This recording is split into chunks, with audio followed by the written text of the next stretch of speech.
Me avisa Jorge si tenemos ya la intro para empezar este tema con un poco de historia de lo que viven los hermanos migrantes y de lo que ha vivido Esteban Castro y María Inocenta Castro en el cantón San Borondón, donde familiares intentan arrebatarle sus bienes. Nos encontramos en el cantón San Borondón para contarles la siguiente historia. Hace 25 años, don Esteban Castro y su esposa María Inocenta Cruz de Castro viajaron a los Estados Unidos en busca del famoso sueño americano. Durante todo este tiempo, enviaron remesas a su hijo Freddy Castro. Resulta que Freddy hace algún tiempo se enferma de un cáncer terminal y le toca viajar a Italia para hacerse un tratamiento. Freddy fallece en Italia. Tuvo que pasar un tiempo para que traigan el cadáver. Sus padres estaban aquí en nuestro país. Llega el cadáver de Freddy. Sus padres se acercan a darle el último adiós a Freddy, pero su esposa y nietos no le permiten el ingreso al velatorio a sus abuelos. Mientras llegaba el cuerpo de Freddy, parte de sus hijos fueron a la vivienda donde estaba don Esteban Castro y su esposa para desalojarlos. Pero no solo eso, también le dañaron parte de su ropa. Además, intentan apropiarse de dos propiedades de dos tíos que viven en el exterior. Conozcamos esta triste historia. Antes de irse dejó una finca. ¿Qué más dejó usted? Dejé 20 cuadras de tierra ya mecanizada, mecanizadita. Porque en ese tiempo yo busqué un tractor y todo lo mecanizamos. Ahí yo me fui confiadamente y iba, venía y ellos quedaron aquí. ¿Todo funcionaba? Todo funcionaba bien. Y ahora que se enfermó, que no sabíamos nosotros de qué se había enfermado, pues le dieron a mi hijo que allá en Nueva York había un médico que curaba esa enfermedad. ¿Qué enfermedad le dio? Cáncer. ¿A dónde? Al cerebro. Yo no le dejé ni un papel ni que me firme. Freddy se va a Italia. A tratarse el cáncer. Sí, allá fue. Yo tenía una villita acá abajo que yo dije, pues está bien, ahí voy a tener, tenía una casita que tengo acá y la villita de allá. Y le dije, vende la Freddy y te llevas esa plata para que te hagas curar. Bueno, y llegó allá y se mejoró unos días y de ahí vuelta cayó. Ya en esa otra recaída, ya no se paró más bien. Todo, desde la cuchara, desde la olla, el extractor, la licuadora, todo les traía yo, todo les traía, pero yo nunca pensé tener una clase de nuera que parecía oveja y había sido un lobo. Y de paso parió unas pirañas. Con eso le digo todo. Porque más que sea un hijo que no hubiera estado de acuerdo, un hijo más que sea, porque todos están grandes. Todos los hijos son grandes. Él no dejó ni uno chico con conocimiento. Él los dejó para que uno más que sea había dicho, mi abuelita, esto, otro. O la señora, o la vieja, lo que habían sido. Pero ni uno reconoció. Todos estuvieron de acuerdo. Conmovedora historia, ¿no? Esta familia de San Borondón que confió el señor Esteban Castro en su hijo. Su hijo falleció. Una vez que fallece el hijo, la nuera y los nietos desconocen todos los bienes que estaban a nombre del abuelo y los dejaron en la calle. El trabajo de toda su vida de esos migrantes, que ya el señor debe tener 90 años, enfermo, la señora también, le quitaron las casas, la finca y dinero en efectivo. Terrible. Vamos a hablar de esta historia.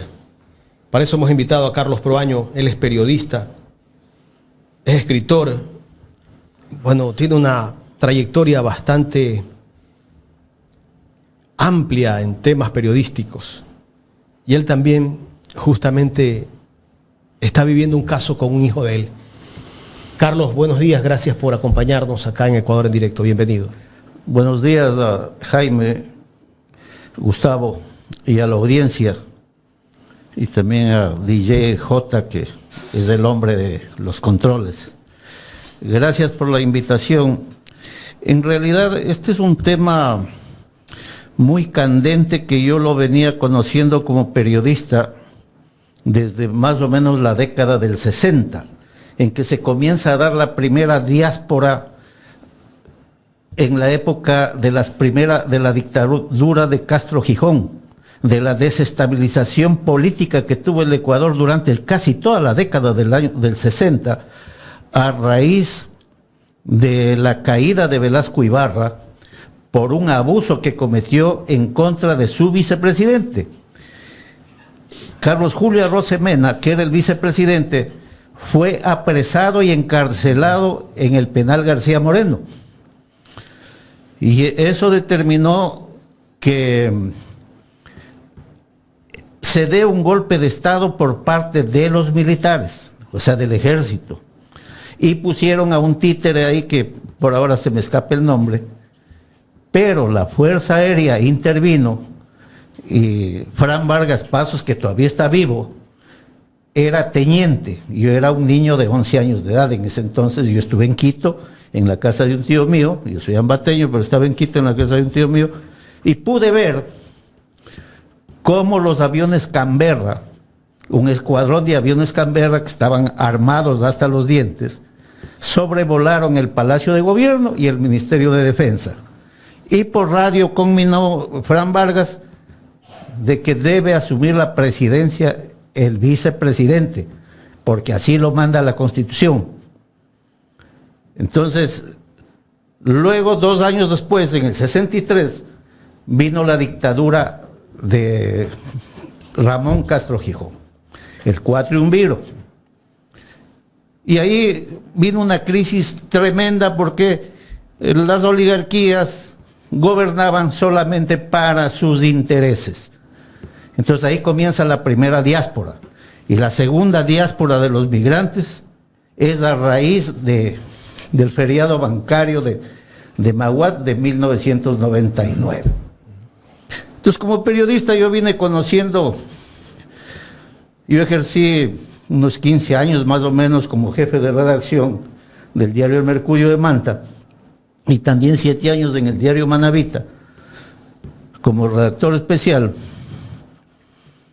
Y pude conocer que, por ejemplo, en Manta había un notario que ya es fallecido, le decían por sobrenombre Gañote, no voy a decir el nombre, pues la gente sabe a quién me estoy refiriendo, al menos en Manta, que este señor se apropió por lo menos de unos 200 o 300 predios, si no es más, de los migrantes que se fueron, que tenían su lotecito en las afueras de Manta. En ese entonces estaba las afueras de Manta, digamos, de lo que es ahora Urbirríos, lo que es La Florita, y así en diferentes sectores. Tenían su lotecito y la gente se iba con el sueño de reunir un dinerito para hacer su casita, para luego regresar y convivir con sus hijos, con su familia. Pero, oh sorpresa, cuando regresaban no había el terreno porque le había hecho el notario, con uno de los alcaldes, prescripción adquisitiva de dominio. Ha pasado el tiempo, he conocido muchos otros casos. Conocí el caso de un señor, 20 años en España, que estaba mandando mensualmente las cuotas a su esposa. Pero resulta que la señora se había casado con otro, se había divorciado por supuesto abandono de hogar. Claro, con el contubernio de los jueces, que no se tomaron la molestia de averiguar si efectivamente había abandono de hogar. Lo que había es un hombre que estaba trabajando de sol a sol en la agricultura en España, de 6 de la mañana a 6 de la tarde, y mandando religiosamente el dinero para que compre una finquita a la mujer. Había comprado la finquita, pero se había divorciado y se casó con otro. Entonces, cuando regresó el migrante, se encontró que la mujer ya no era mujer de él, la casa ya no era de él, lo que había mandado no era de él.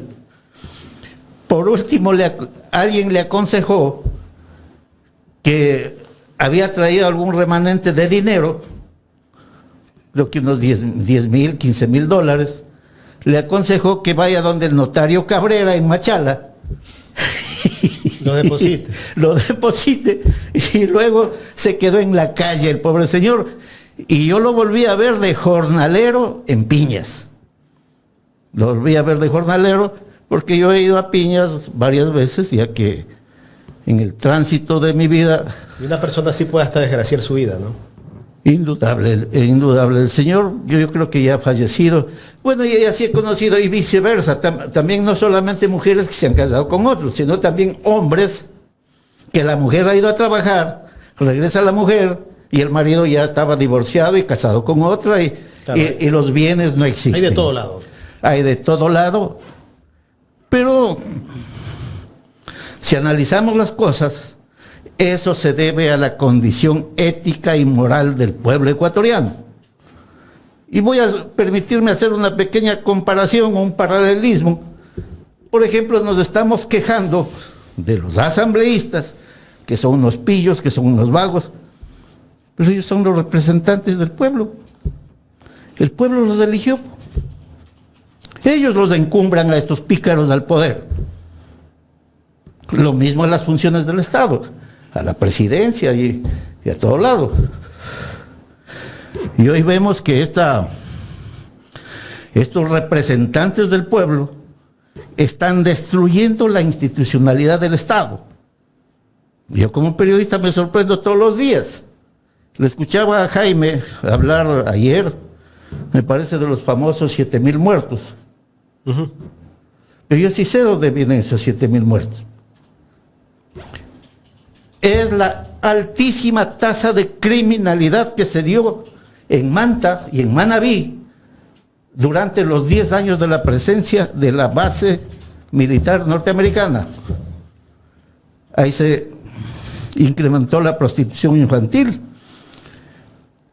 el uso de drogas, el microtráfico de drogas y la prostitución infantil por parte de los señores marines. Ellos iban y contrataban, pagaban $200 en los barrios pobres de Manta para que les entreguen niños y niñas, para meterles en unas furgonetas con vidrios ahumados. Había una compañía, una flotilla de furgonetas con vidrios ahumados que daba servicio a los militares norteamericanos cuando salían francos.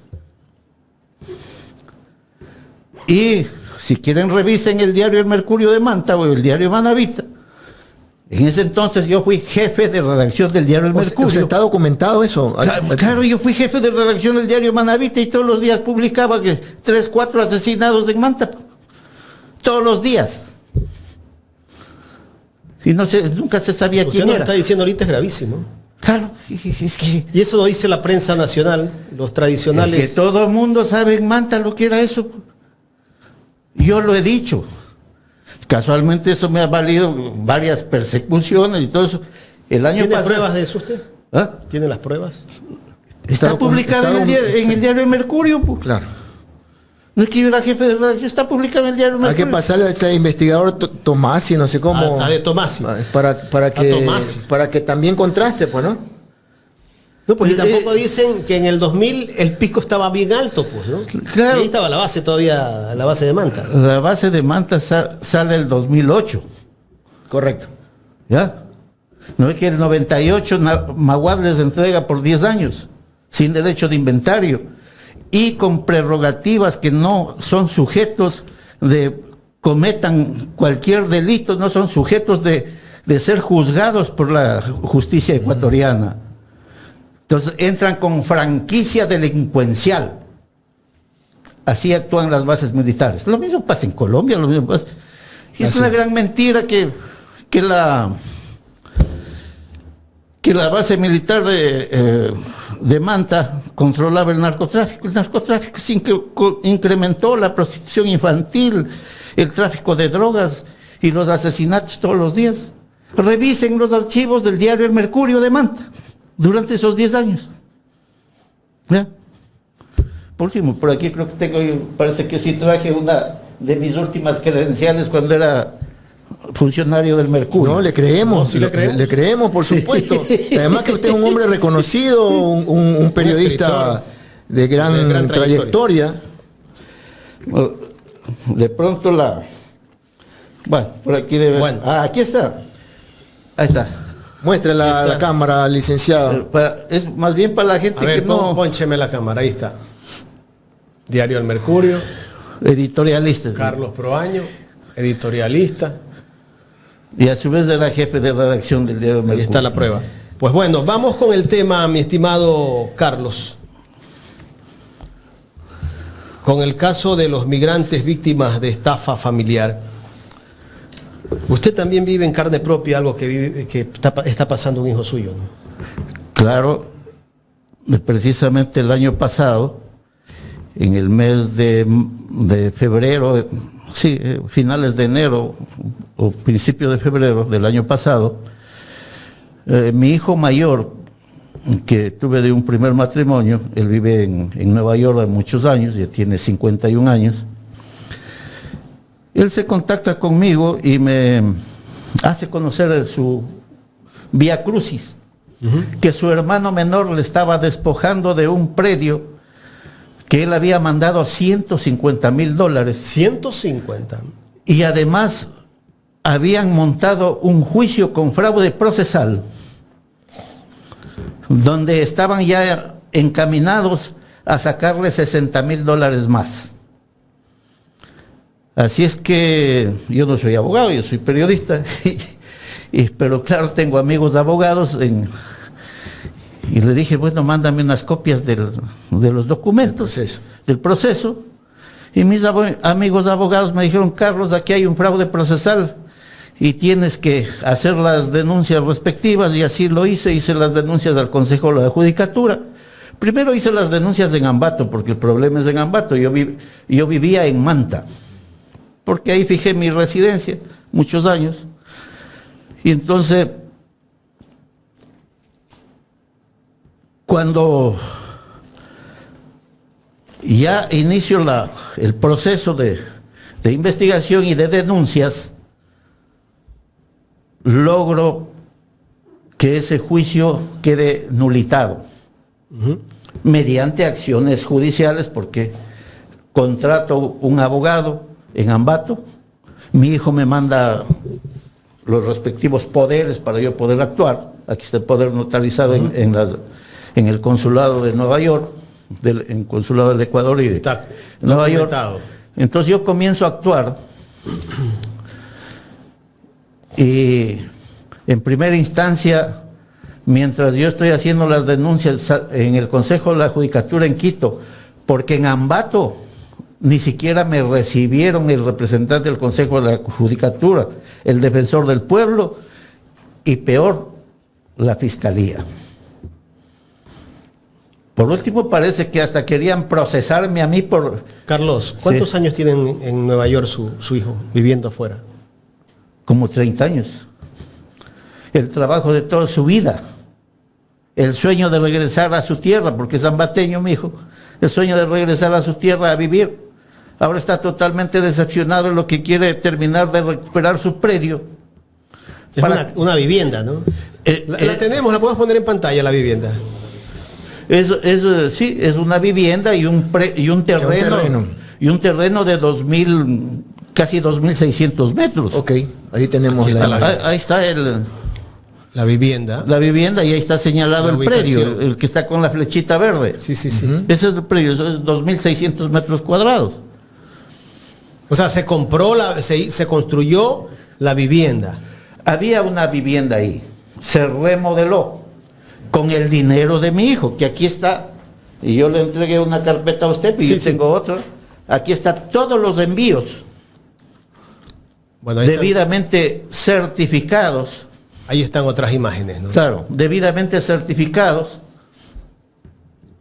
Y resulta que también, lógicamente yo no he vivido más de 4 décadas en Ambato, porque una parte también de espacio de mi vida estuve en el exterior, yo estudié en Costa Rica, y más he vivido aquí en Guayaquil, porque yo inicié mi carrera aquí en Guayaquil como linotipista del diario La Razón en el año 1968, con Ramón Yulí Tassin, que era el dueño, y Jorge Pérez Concha, el poeta, escritor guayaquileño, era el director, y Fernando Cazón Vera, el jefe de redacción. Entonces, yo más he vivido aquí en el exterior, en Quito, y bueno, regreso a Ambato y me encuentro Con esta triste historia.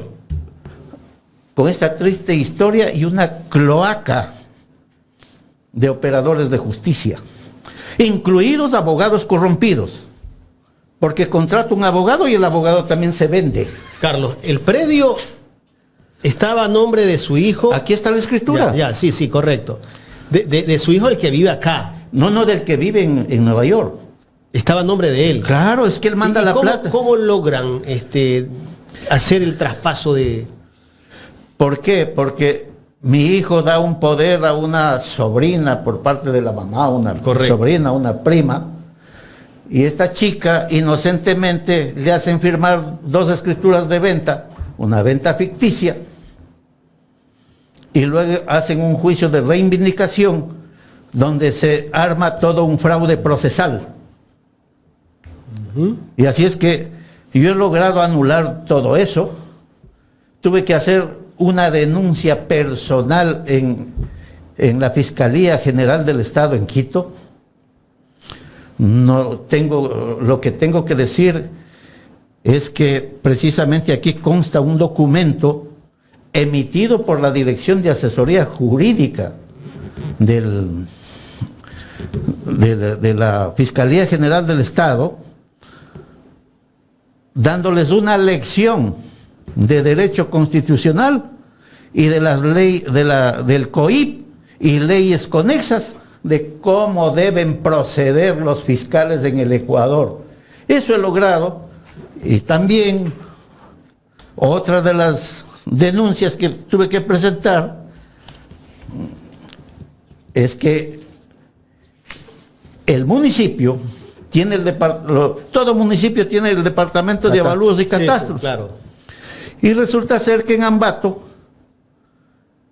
los funcionarios de avalúos y catastros que deben hacer la medición, verificar la legalidad de los predios, ellos se han convertido en jueces dirimentes, algo que no está permitido por la Constitución ni por la ley, que es ¿cómo es el código, lo que es la ley del el COTAC? El COTAC, claro. El COTAC. No consta en ninguna parte, ellos no tienen ninguna facultad de ser dirimentes, pero sí son parte de la corrupción. Hice la denuncia y también debo decirlo que al conocer el caso, porque yo subí a la página del municipio esta denuncia que dice crítica, migrantes víctimas de estafa familiar, esta subí yo a la página del municipio de Ambato, y sin duda la alcaldesa Diana Caiza preguntó quién era yo, no sé, nunca le he conocido a la señora, la he visto por televisión, en fotos, nunca he tratado con ella. Pero sí fue sorpresa que un día yo fui al municipio y me llama la atención una funcionaria. Me dice, disculpe, usted es el periodista que ha denunciado de avalúos y catastros. Le digo, sí, claro. A eso vengo a averiguar qué es lo que pasa.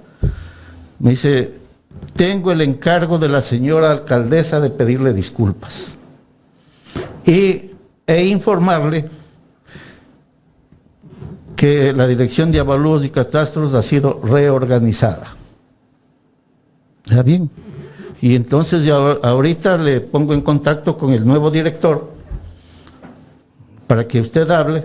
Efectivamente hablé con el nuevo director y me dijo, ningún problema, señor, estamos a la orden de cumplir con lo que manda la ley, la Constitución y la ley.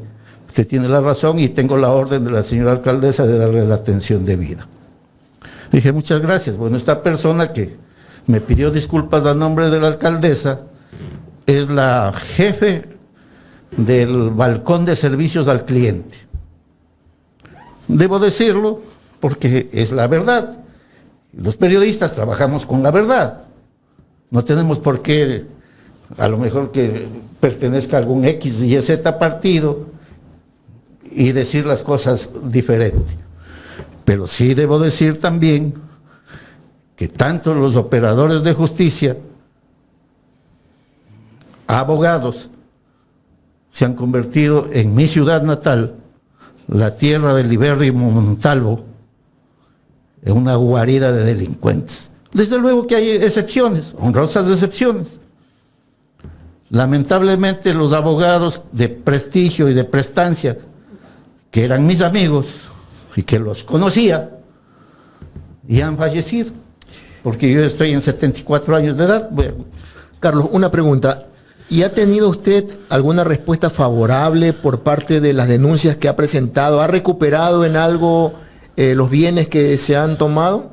Bueno, estamos en los pasos finales. Ok. Estamos en los pasos finales. Prácticamente le saqué del buche el predio y $60,000 más que querían para repartirse. ¿Y eso usted le sacó a su propio hijo?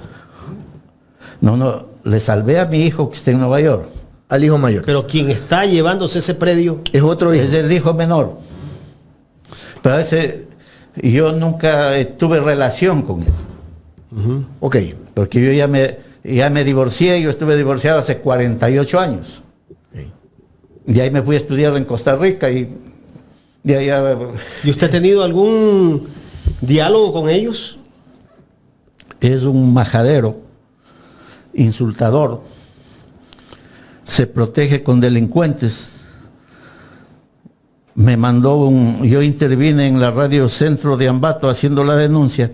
¿Por qué? Porque el dueño me conocía, era mi amigo, y ya está también con edad avanzada, el Luis Gamboa Tello. Y lógicamente me dieron el espacio porque sabían que yo era amigo del dueño. Pero también ahí hay unas dos figuritas que dicen ser periodistas, pero más bien son, ¿qué diría? TikTokeros. Influencers, rateros. Sí. El periodismo, como en todo el Ecuador, y en Ambato mucho más, se ha convertido en la cloaca de la mentira. En el Ecuador. En el Ecuador. Sí. Todos mis compañeros, los de mi generación, un poquito mayores y un poquito menores, están retirados. Otros se han muerto, lógicamente. Y a mí me asaltaron el departamento que tenía en Manta y se me llevaron todos mis dispositivos electrónicos. Y me dejaron puesto un puñal en la cama, un puñal grande. En Manta. En Manta. Y una vela encendida. Era un mensaje ya, ¿no? Medio mafioso ese. Te vamos a velar. Más o menos, ¿no? Entonces tuve que evacuar de Manta. Me fui a vivir en la provincia de La Suay. Y ahora estoy viviendo en el centro del país.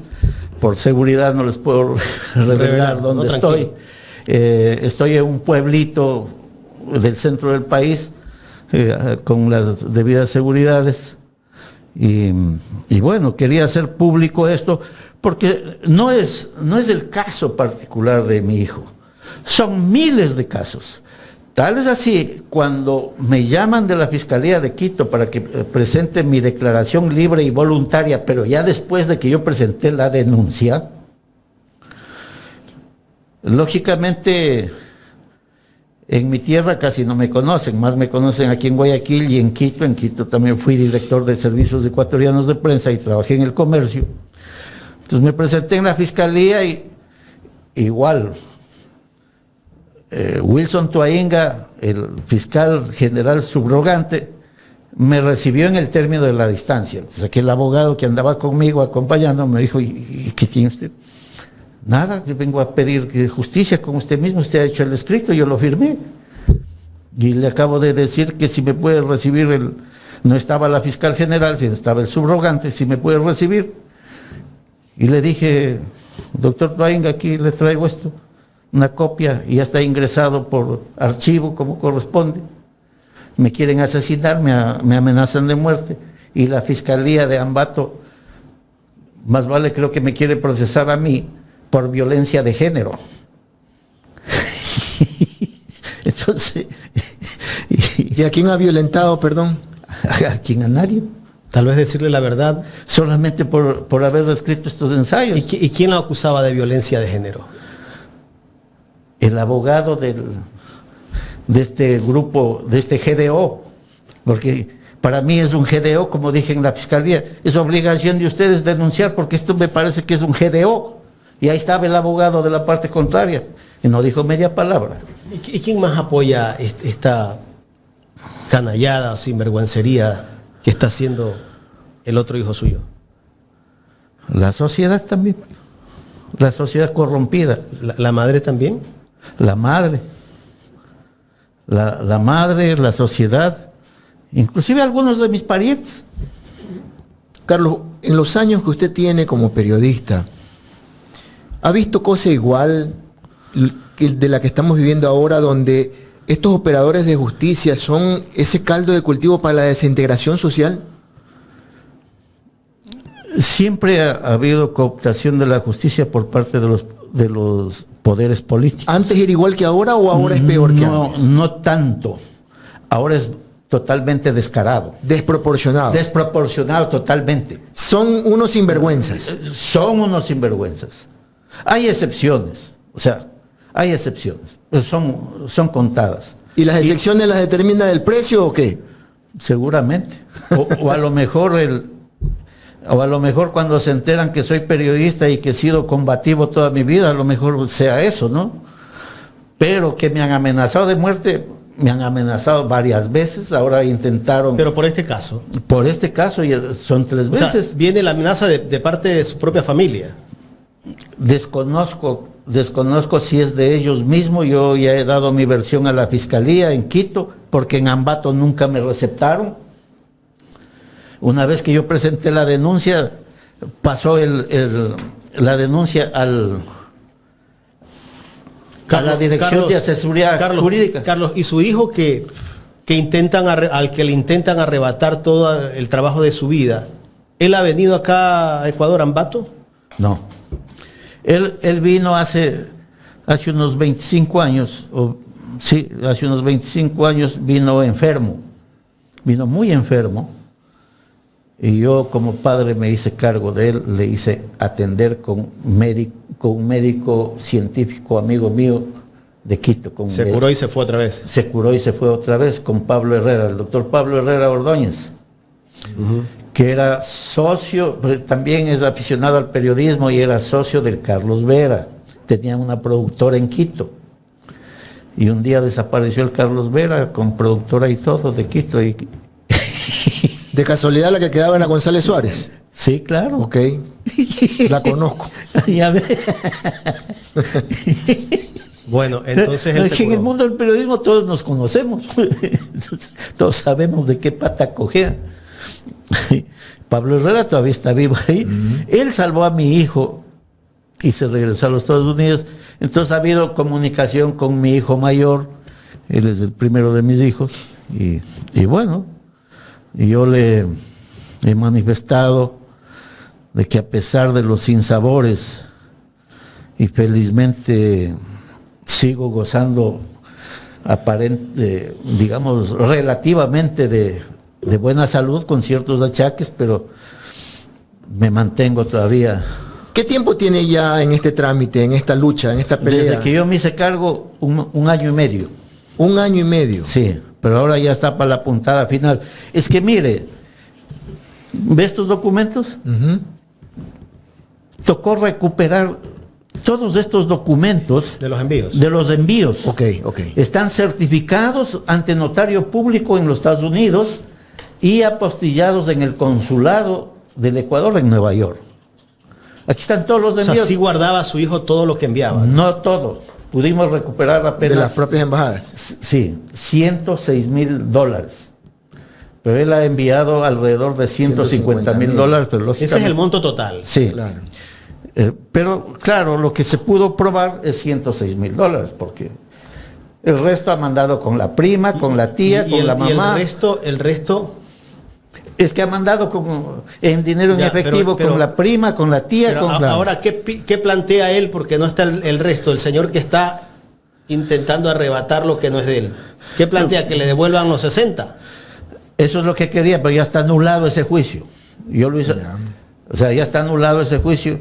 Tuve que hacer, ya a esta edad, tuve que hacer una pasantía de derecho, porque me encontré con un par de abogados pillos también que los contraté y estaban jugando a favor del Bailarines en los abogados. a favor del usurpador. Así es que ahora tengo otro abogado que hasta aquí me demuestra honestidad. ¿Y qué dice su hijo, el que vive en los Estados Unidos y que ha sido víctima o intentan, o bueno, casi que es una víctima de esta estafa? ¿Usted ha conversado con él? Claro, yo converso casi todos los días con él. ¿Qué le dice él? ¿Qué le dice? Él está muy decepcionado del país, Dolido por su hermano también. dolido por su hermano, por su madre, por algunos parientes que son indolentes. O sea, creen que en los Estados Unidos el migrante recoge el dinero en las calles, en sacos. Y usted sabe, usted ha ido a hacer reportajes, Jaime, en Nueva York. Usted sabe cómo Sí, sí. sufren los ecuatorianos. Y al menos ahora, en este gente que último está tiempo, llegando ahora. la gente que está llegando ahora, Llora contando las historias que han vivido. claro, no tienen que comer. Sí, sí. ¿Ya? Entonces no es la cosa fácil.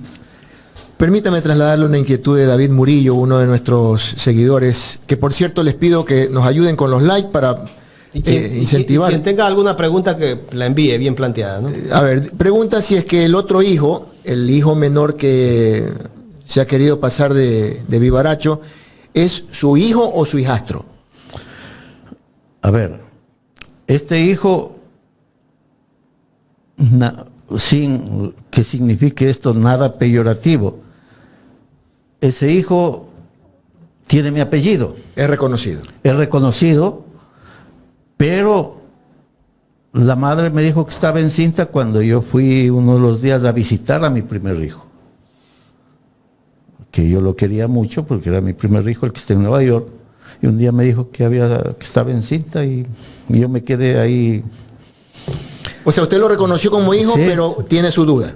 No tengo dudas, o sea, no tengo por qué hacer Ok. aquello. Ya que. O sea, yo respeto la A eso privacidad. no entremos Sí, nosotros. sí, sí. Ya, Ok. o sea, Bueno, no. contestar la pregunta de David Murillo, ¿no?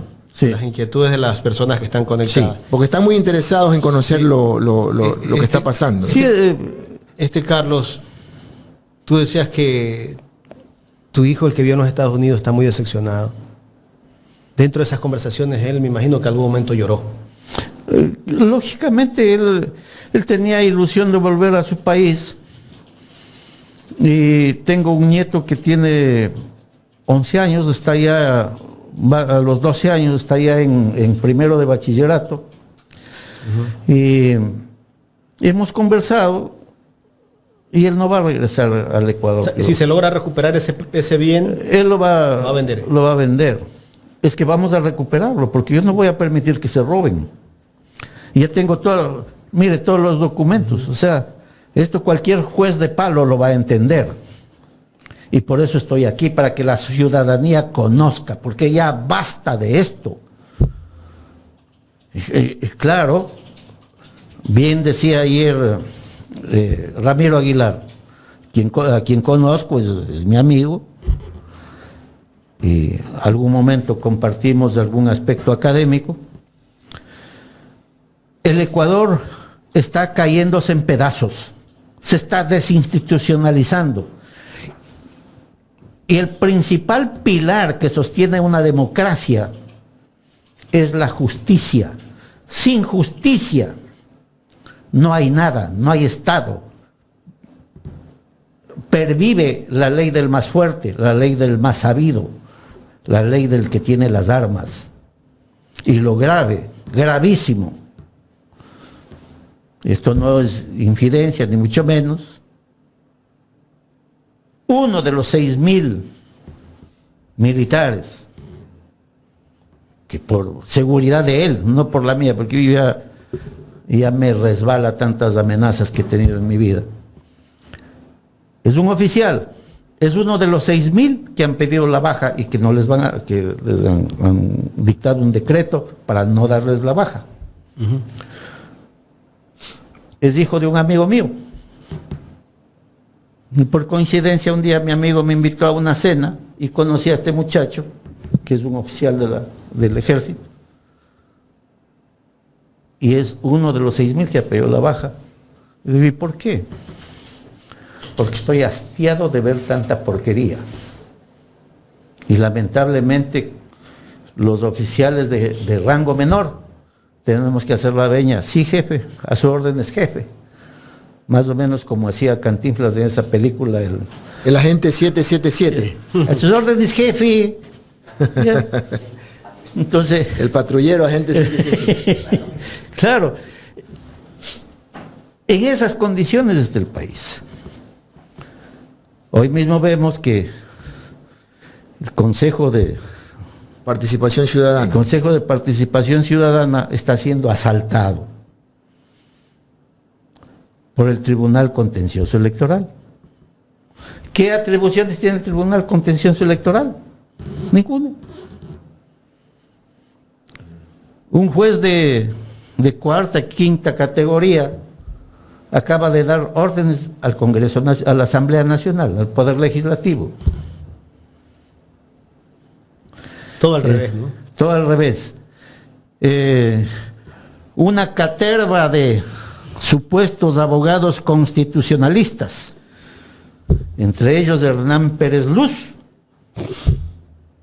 hablan de la destitución de la vicepresidenta de la República. Y Hernán Pérez Luz es el que defendía la OXI, ¿no? Claro.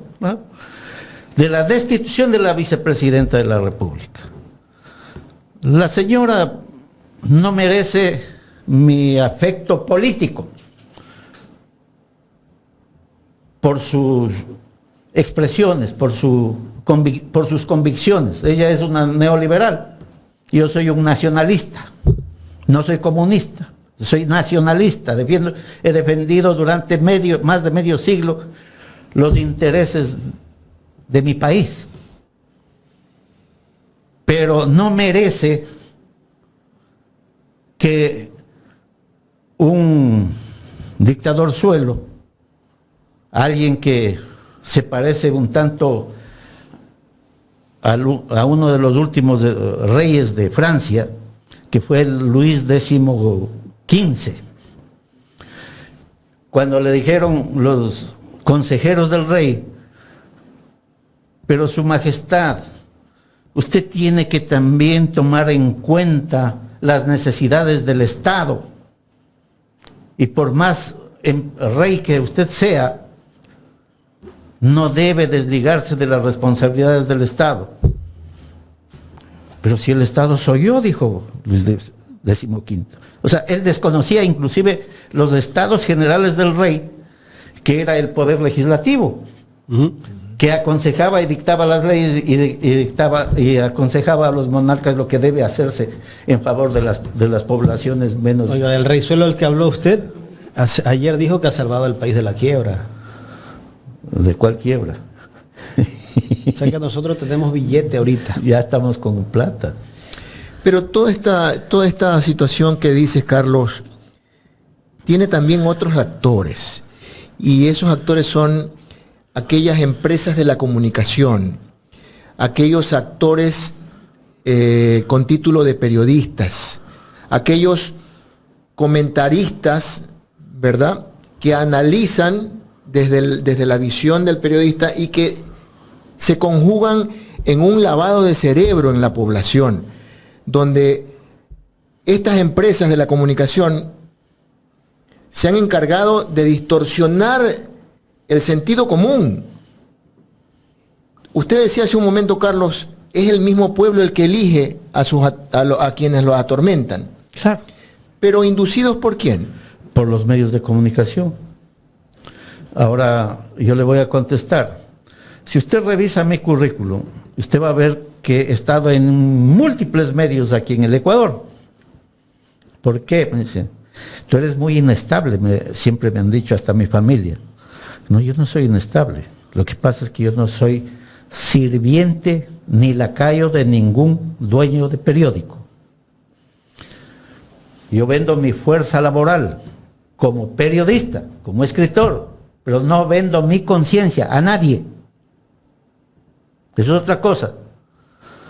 Claro, muchos compañeros, que tampoco voy a decir los nombres, cuando yo a veces los he vapuleado, les he dicho, mira cómo te prestas para esta tontería. Carlos, tú al fin y al cabo, cada vez que te da la gana renuncias, porque tu familia te ha dejado herencias, es verdad. Yo para financiar mi vida he tenido que ir vendiendo lo que me dejaron en Ambato.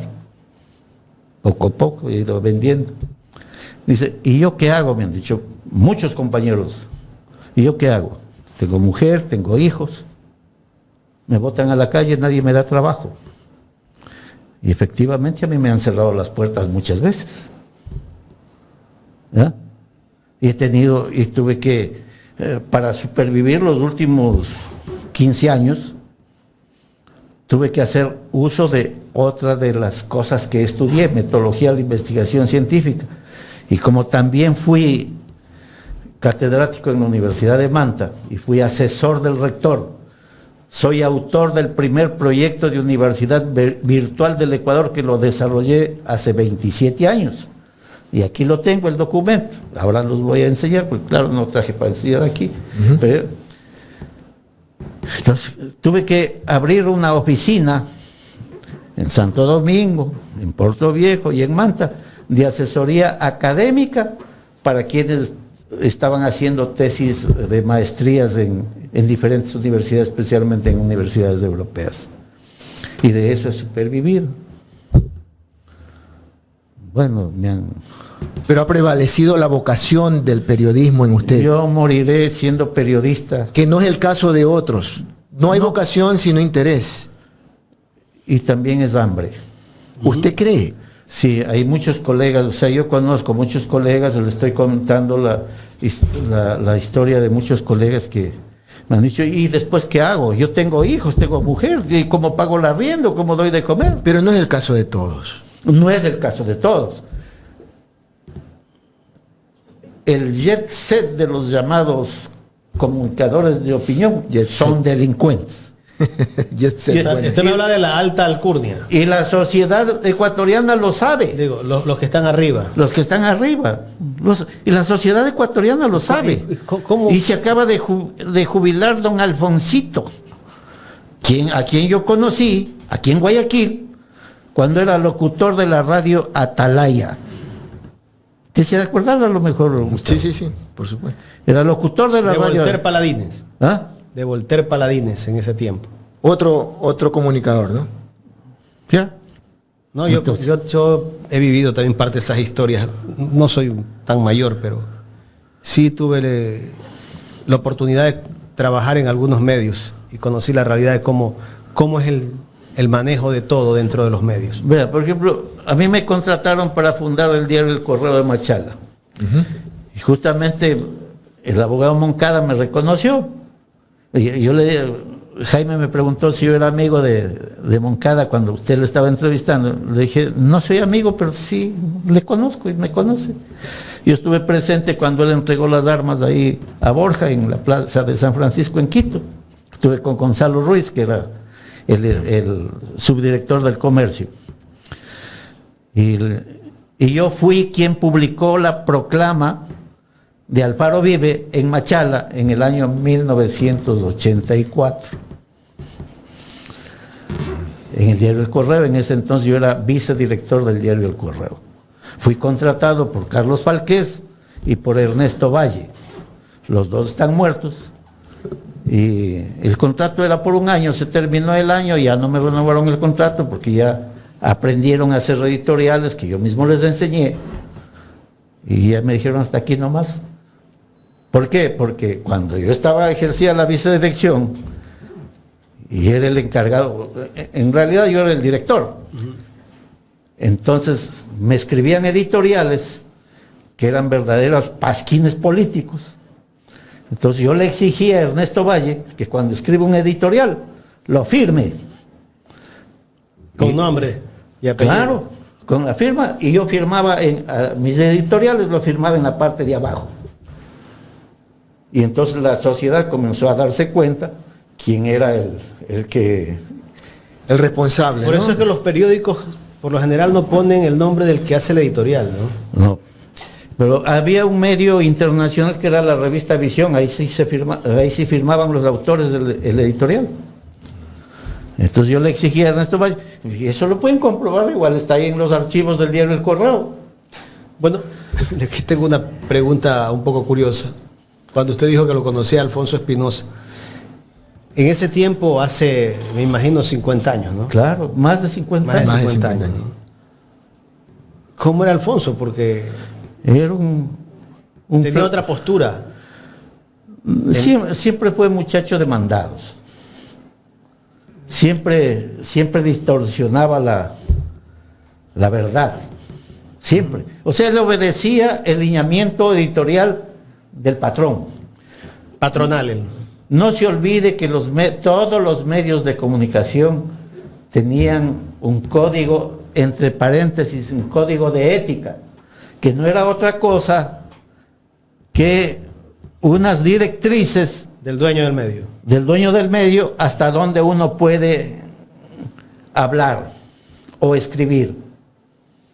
¿Ya? Entonces, por ejemplo, yo les voy a contar un caso que es anecdótico. Un día Pedro Zambrano Izaguirre, yo era redactor especial del diario Manavista, el año 1981, 81 o el 82 fue. Y me dice, Carlos, yo veo que usted ha estudiado marketing también. Digo, sí, estudié en Costa Rica. Dice, quiero que me haga una investigación. ¿De qué se trata? Búsqueme alguna pillería en el centro de rehabilitación de Manabí. ¿Está bien? Me puse a investigar y encontré que había un contrato millonario con una empresa que hacía trabajos de fotocopiado, daba servicios de fotocopiado, en ese tiempo con las famosas máquinas Xerox, se llamaban las xeroscopias, y en las bodegas del CRM habían como 20 xeroscopiadoras nuevas que estaban ahí empolvadas, oxidándose. Que no las usaban, pero tenían un contrato Pero con una tenían un empresa contrato privada. con esa empresa. Y yo documenté todo, fui a la redacción del periódico, 5 columnas en la última página, atraco en el CRM con fotocopiadoras. Y al siguiente día me llama El director. el jefe de redacción, que era Rafael Arboleda. Me dice, Proañito, ¿qué has hecho? ¿De qué? Pedro está que echa chispas contigo. ¿Por qué? Dice, ¿qué has hecho? Él me pidió que haga una investigación. Yo hice la investigación. Dice, pero esa empresa es de Pedro, la dueña del contrato. y entonces cuando el director me llama, todo el mundo decía, te va a votar. ¿Que me vote? Pues dije, Me voy. me voy. Yo no he hecho nada de lo que él mismo me pidió. Y llegué a su mesa de trabajo. O sea, usted le fue pegando un tiro en el propio pie del dueño. Entonces, pero llegué, pero con esto le concluyo, digo, dígame, don Pedro, ¿para qué soy bueno?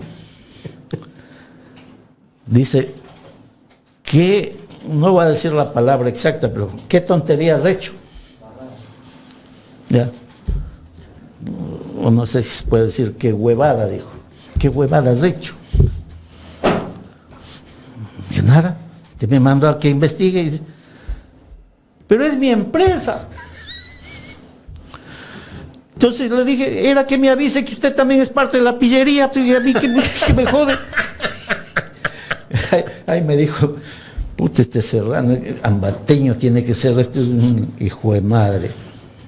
Dije, no le nombré a mi madre, porque ahí sí vamos a pelear. Y entonces, bueno, el asunto es que terminó pegándose una carcajada y luego llamó a todo el personal y me dijo, este es un periodista, delante de todo el resto. Este es un periodista, aprendan. A pesar de que le ha afectado los intereses propios de Sí, él. pero yo cumplí un... Claro, por la agudeza de la investigación. Pero no lo sacaron porque era el dueño del diario, me imagino. No le sacaron a la empresa.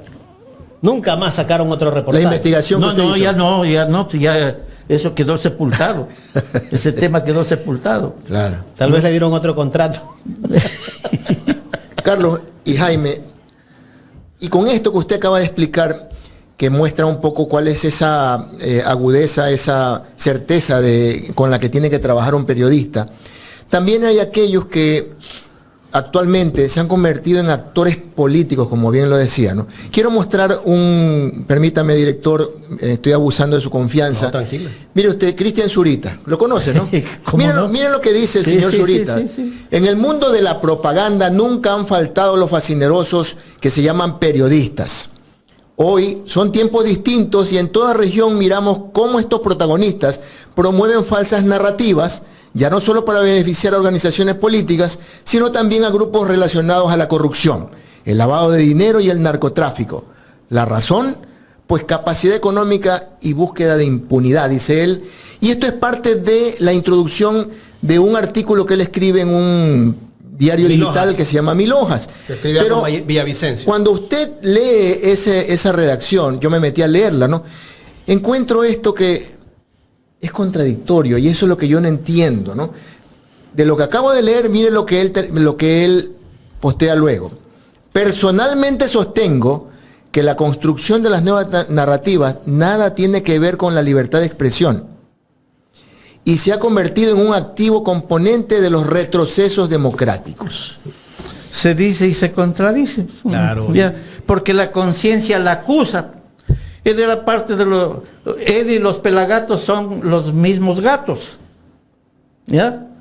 Y que en su momento, yo no voy a decir tampoco el nombre de otros compañeros míos, que sirvieron de redactores al señor Villavicencio.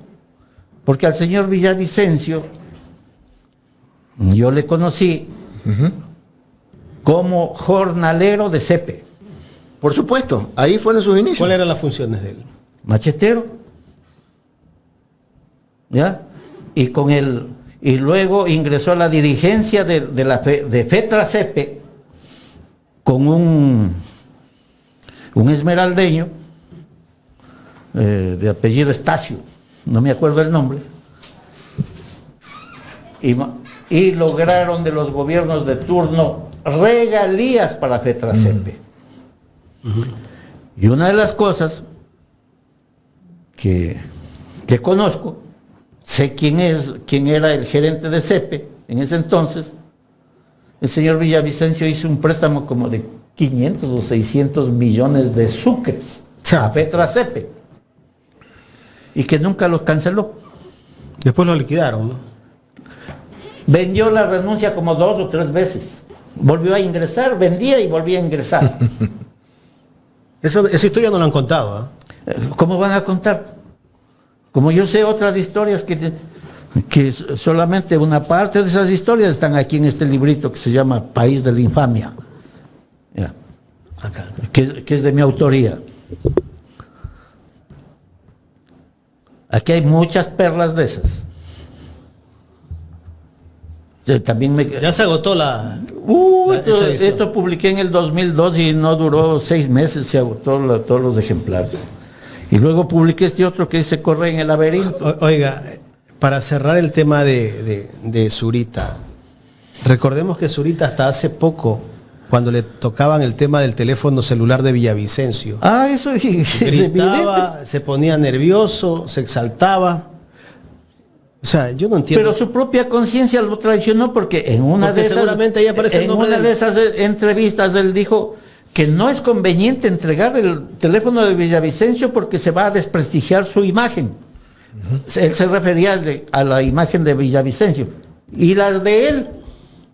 Entonces por eso hicieron el sainete de que estaba en el río Tomebamba. Bueno, ahora que está seco el Tomebamba es que vayan a buscar. No, pues ya después apareció el teléfono. Pues. Pero no, pues la situación aquí, Carlos, es que la fiscalía es la que tiene que decidir. No me entregas el teléfono, te allano la casa. ¿Acaso ellos son los que van a decir lo que se investiga y lo que no se investiga? Pues, ¿qué, pues? Si por cosas menores la fiscalía ha allanado casas que da miedo. Bueno, por favor, pues. La fiscalía, yo repito, agradezco la prestancia que tuvieron en analizar jurídicamente el caso de mi hijo y hacer prácticamente una reprimenda de 7 páginas a todos los fiscales del país. Está dirigido el documento a mi nombre y está distribuido en todo el país. Pero, lógicamente, yo no estoy de acuerdo en muchas actuaciones, muchísimas. Claro. ¿Ya? Que, en todo caso, lamento decir que yo he hecho sondeos y el pueblo ecuatoriano está conforme y contento. Es que le venden humo, pues. Ahí está. Y muchos compran humo. Ahí está. Ahí está. Los medios de comunicación Hay mucha tradicionales confusión. todavía tienen un espacio importante dentro de su audiencia. Y ahí existe la caja boba en casi muchos hogares de este país. Lamentablemente, toda la clase política, hay igual honrosas excepciones, toda la clase política del Ecuador, de izquierda y de derecha, tiene sus manchas negras. Sí. ¿Ya? ¿Cómo explicarse que haya 16 binomios? Cada binomio recibe $800,000 del CNE, del Consejo Nacional Electoral. Y algunos aparte han vendido Ahora, no es que han vendido los cargos, o sea, las candidaturas tienen un precio. Sí. Tienen precio. Ese es un negocio. Es un negocio. En algún momento yo creo que esa ley hay que reformarla, ¿no? Hay muchas cosas que hacer, hay que analizar y exponer. Carlos, no sé si se nos escape algo. Ya estamos 11:21, hemos pasado hace rato del Se nos escapa muchísimo. Pero agradecemos mucho la participación. Mira, estamos todavía con gran audiencia. Sigan dando los likes. Gracias por esa audiencia. Déjenme agradecer. Es un respeto no solamente para nosotros, sino para nuestros invitados. Déjeme agradecerle a León Garófalo por el super chat. Dice, por un periodismo independiente nos envía un aporte importante. Gracias, León. Lisette K también hizo un aporte. Muchísimas gracias, Lisette. William Castillo hizo un aporte al canal alterno. Gracias, aunque el canal alterno, cuando hubo ese bajón de internet, se nos cayó la señal. Estamos por el principal con gran audiencia. Rafael Mendoza, yo lo conozco a Carlos, dice, él vivió en Manta casi 25 años. Todo es verdad. De mensaje de Face tenemos certificando lo que dice Carlos Proaño, alguien, ¿no? Rafael Mendoza. ¿Quién más? Bueno, a toda la gente que nos está viendo, un abrazo inmenso. A nuestros hermanos migrantes, es importante que conozcan estas historias para que ustedes no caigan en ese error. No caigan en ese error. A veces confiar en la familia. El exceso de confianza. A veces confiar en la familia. Hay familias y familias también, yo creo, ¿no? Hay buenas familias. Hay buenos hermanos, hay buenos tíos, buenos padres, buenos amigos también. A veces uno más confía en los amigos que en la familia, en ciertos casos, ¿no? Pero bueno, es importante escuchar lo que ha contado el día de hoy Carlos y lo que pusimos al inicio de este espacio, ¿no? De don Esteban Castro y doña María Inocenta Cruz de Castro, esa situación que viven esos dos abuelitos de San Borondón, que sus nietos, su nuera, los dejaron en las calles, no tienen dónde llegar cuando vienen a este país. Como anécdota, si me permite, Jaime y Gustavo, me permiten, yo he increpado muchas veces a los fiscales y les he dicho, ¿o acaso ustedes no conocen de estos casos? Sí hay miles, pero lamentablemente no podemos hacer nada porque no hay pruebas. Le digo, pero ¿para qué es la fiscalía? Pues ustedes tienen que investigar. Tienen que aportar. ¿Para qué está el defensor del pueblo? ¿Para qué está en la otra institución que hay el defensor público? Ahí hay un staff de abogados en todo el país que supuestamente deben defender a los ciudadanos gratuitamente porque ellos ganan sueldo, pero también se venden. El país está podrido y lo que sí debo agradecerle, Jaime, Gustavo y a todos quienes hacen, a Carlita y a DJ J, todos quienes hacen este prestigiosísimo medio de comunicación al digital. chochólogo. Al chochólogo. Andrés Durán. Mis respetos a Andrés Durán. Javier Lazo Mendoza. Javier Lazo también es un intelectual de primera. Y todo el equipo que nos sale en todo el equipo de Ecuador en directo. Y recomendar al pueblo ecuatoriano que acojan el mensaje de un medio como este y posiblemente uno o dos o tres más, porque el resto se mueven al vaivén del billete. Son un poco progresistas, pero también son elitistas o tienen sus allegados, tienen sus preferencias. Este es un medio pluralista que trabajan con la verdad. Les habla un periodista ya que más de medio siglo de ejercicio, que también ha ejercido la cátedra. Y creo que el Ecuador merece que sea orientado con la verdad. Ya dejen de seguir a los tiktokeros, a los amarillistas o a los mentirosos, farsantes, que les destruyen la mente de la sociedad ecuatoriana, y el pueblo ecuatoriano se la cree completa. Gracias, Jaime, gracias, Gustavo. Gracias. Buenos días. Gracias a Carlos Proaño, periodista, y con quien justamente el día de hoy hemos tratado un tema interesante, el caso de los migrantes que son víctimas de estafas de su propia familia.